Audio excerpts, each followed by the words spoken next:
रात के 10:30 बज रहे थे। देवदार के घने जंगलों से गुजरती एक सरपीली सड़क पर अजय की एसयूवी रेंग रही थी। बाहर घना कोहरा है जिसने दृश्यता को लगभग शून्य कर दिया है। अजय, क्या हम सही रास्ते पर हैं? ये कोहरा, ये सामान्य नहीं है। ऐसा लग रहा है जैसे किसी ने सफेद चादर ओढ़ा दी हो। हाँ नीरू, मैप यही दिखा रहा है। बस थोड़ी देर और। विकास ने कहा था कि देवदार हवेली एकदम एकांत में है। हॉरर वीकेंड के लिए सही जगह है ना? अरे भाभी, डरो मत। हॉरर वीकेंड तभी मजा देगा जब डरने वाली ऑडियंस हो। वैसे भी ये हवेली 200 साल पुरानी है। इसके किस्से तो पूरे उत्तराखंड में मशहूर हैं। ये कोहरे का भ्रम है प्राची। देखो, आगे हेडलाइट्स की रोशनी भी वापस टकरा रही है। विकास, मजाक बंद करो। अजय, सच में ये रास्ता अजीब है। मुझे लग रहा है जैसे हम एक ही पेड़ को बार बार पार कर रहे हैं। तभी कोहरे के बीच से अचानक एक काली सी आकृति सामने आती है। अजय तेजी से ब्रेक लगाता है। आ! ये क्या था? अजय और विकास कार से उतरते हैं। कोहरा इतना घना है कि कुछ दिखाई नहीं देता। कोई है क्या? माफ करना, क्या आपको चोट लगी है? यार, ये तो भूतिया एंट्री हो गई। लगता है किसी नशेड़ी ने रास्ता पार किया होगा। विकास, ये मजाक का समय नहीं है। मुझे यहाँ कोई नहीं दिख रहा। अजय, प्लीज चलो वापस चलते हैं। ये जगह ठीक नहीं है। अब इतनी रात को वापस कहाँ जाएंगे? हवेली अब पास ही होगी। थोड़ा हिम्मत रखो। रात के 11:15 हो रहे थे। गाड़ी एक विशाल पत्थर की पुरानी हवेली के सामने आकर रुकती है। कोहरे ने हवेली को अपने आगोश में ले रखा है, जिससे वो किसी भूतिया खंडहर सी दिखती है। क्या शानदार लोकेशन है! डर की गारंटी। ये तो किसी हॉरर फिल्म का सेट लग रहा है। विकास, क्या ये सच में सुरक्षित है? हमने ऑनलाइन बुकिंग की है प्राची, चिंता मत करो। तभी हवेली के मुख्य दरवाजे के पास एक बुझा हुआ लालटेन रखा मिलता है। लालटेन के पास एक बूढ़ा आदमी खड़ा है, जिसकी आंखें अजीब सी चमक रही हैं। आ गए तुम लोग। मुझे पता था कोहरा तुम्हें खींच लाएगा। आप कौन है? क्या आप केयरटेकर हैं? मैं यहाँ का रखवाला हूँ, और इस कोहरे का भी। अच्छा बाबा, जरा हटिए, हमें अंदर जाने दीजिए। रात बहुत हो गई है। बेटा, तुम लोग एक खास रात में आए हो। इस रात ये कोहरा सिर्फ मौसम नहीं होता, ये मौत का आईना बन जाता है। जो भी इस हवेली में आज रात रुकता है, उसे कोहरे में अपने सबसे बड़े डर का आईना दिखता है। प्लीज हमें जाने दीजिए, हम यहाँ नहीं रुकेंगे। अगर रुकना है तो एक शर्त है। सुबह होने तक कोई भी कमरा छोड़कर बाहर नहीं जाएगा। दरवाजे बंद रखना और उस कोहरे को अंदर आने मत देना, वरना कोहरे में तुम्हें वो दिखाई देगा जिसे तुम सबसे ज्यादा खोना नहीं चाहते। बाबा इतना कहकर अचानक कोहरे में गायब हो जाते हैं। ये क्या था? लगता है बाबा ने कुछ ज्यादा ही चिलम पी ली थी। चलो अंदर चलते हैं। चारों डरते डरते हवेली के अंदर जाते हैं। अंदर भीषण ठंड है और हवा में सीलन की गंध है। वो मुख्य हॉल को पार करके एक बड़ा सा कमरा चुनते हैं और दरवाजा अंदर से बंद कर लेते हैं। रात के 1 बज चुके थे। अजय, मुझे बहुत डर लग रहा है। बाबा की बात। नीरू की बात बीच में ही काटकर अजय उसे रोकते हुए कहता है। नीरू, शांत हो जाओ। वो सिर्फ एक वहमी बूढ़ा आदमी था, डराने की कोशिश कर रहा था। दरवाजा बंद है, सब ठीक है। मुझे लगता है हमें एक साथ ही रहना चाहिए। विकास, क्या तुम खिड़की बंद कर दोगे? विकास खिड़की बंद करने जाता है। बाहर कोहरा और भी ज्यादा घना हो जाता है।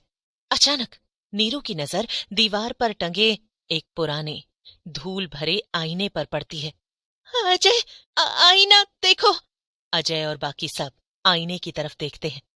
आईना धुंधला है, लेकिन उसमें अजय के बजाय एक भयानक चेहरा दिखाई दे रहा है। उसकी माँ का, जिनकी मौत कुछ साल पहले एक दुर्घटना में हुई थी। अजय, तूने मेरा हाथ क्यों छोड़ा? तूने मुझे मरने दिया। अजय सदमे में पीछे हट जाता है। मुझे कुछ नहीं दिख रहा, क्या हुआ है? मुझे अजय दिख रहा है, लेकिन उसके चेहरे पर। तभी आईने में विकास को उसकी छोटी बहन दिखाई देती है, जो बचपन में खो गई थी। भैया, तुम हमेशा मुझे भूल जाते थे। अब आओ, हम हमेशा के लिए साथ रहेंगे। ये क्या हुआ मेरे साथ? मैंने अपनी बहन को देखा। वो बाबा, वो इसे मौत का आईना कह रहा था। इसने हमारे सबसे गहरे डर को दिखाया है। मेरा अपराध बोध, मेरी माँ की मौत का। अब रात के 2:30 बजे थे। ये अंदर आ रहा है, इसे रोको। अजय जल्दी से एक कंबल लेता है और खिड़की के टूटे हुए हिस्से को बंद करने की कोशिश करता है, लेकिन कोहरा एक जीवित प्राणी की तरह तेजी से फैल रहा है। हमें यहाँ से भागना होगा। वो दरवाजा खोलती है और कोहरे से भरे हॉल में कदम रखती है। कोहरे में प्राची को अपने बचपन के प्रेमी की छवि दिखाई देती है, जिसकी शादी किसी और से हो गई थी। वो प्रेमी कोहरे में खड़ा उसे बुला रहा है। प्राची, मैं तुमसे अब भी प्यार करता हूँ। आओ मेरे साथ, इस दुनिया से दूर चलते हैं, हमेशा के लिए। प्राची, वापस आओ, ये झूठ है। विकास उसे पकड़ने के लिए दौड़ता है, लेकिन जैसे ही वो प्राची को छूने वाला होता है, प्राची का शरीर तेजी से सिकुड़ने लगता है, जैसे उसे किसी अदृश्य शक्ति ने कसकर दबा दिया हो। उसकी आवाज दब जाती है और वो कोहरे में एक धुंधले साए में बदल जाती है। घड़ी में सुबह के 4 बज चुके थे। विकास सदमे में आ गया था। अब क्या होगा अजय? हमें हिलना नहीं है, हमें बस सुबह का इंतजार करना है। वो आईना अब कोहरा बन गया है नीरू, ये हमारे डर को वास्तविक रूप दे रहा है। तभी कोहरा एक भयंकर रूप लेता है और अजय के सामने एक काली छाया बनती है। तुम असफल हो गए अजय, तुम हर बार असफल हो गए। तुम्हारी नीरू तुम्हें छोड़कर चली जाएगी और तुम हमेशा अकेले रहोगे। नहीं, मैं डरता नहीं हूं। अजय, वो मुझे दिख रहा है। वो मेरे पास आ रहा है। कोहरे की छाया नीरू की तरफ बढ़ती है और नीरू को उसमें अपने बचपन का सबसे बड़ा डर दिखाई देता है। नहीं, मुझे अकेला मत छोड़ो अजय। अजय अपनी आंखें बंद कर लेता है। सुबह हो चुकी थी, 6 बज चुके थे। बाहर हवा की सनसनाहट कम हो गई है। कोहरा सिकुड़ने लगता है। जैसे ही सूरज की पहली किरण खिड़की से कमरे में प्रवेश करती है, बचा हुआ सारा कोहरा तेजी से बाहर की ओर भागता है, जैसे गर्मी से डर रहा हो। कमरा अब खाली है और जमीन पर सदमे में बैठा विकास, बस यही बचा है। अजय, कोहरा चला गया? हाँ नीरू, चला गया। विकास सदमे में है, लेकिन जीवित है। अजय दरवाजा खोलता है। बाहर का माहौल अब शांत है और सड़क पर कोहरे का नामो निशान नहीं है। वहां न कोई प्राची थी, न कोई निशान, सिर्फ एक खाली पुरानी हवेली और विकास के हाथ में एक टूटा हुआ कंगन जो प्राची का था। कोहरा, उसने मुझे मेरे सबसे बड़े डर का आईना दिखाया और प्राची, उसने उसे ले लिया।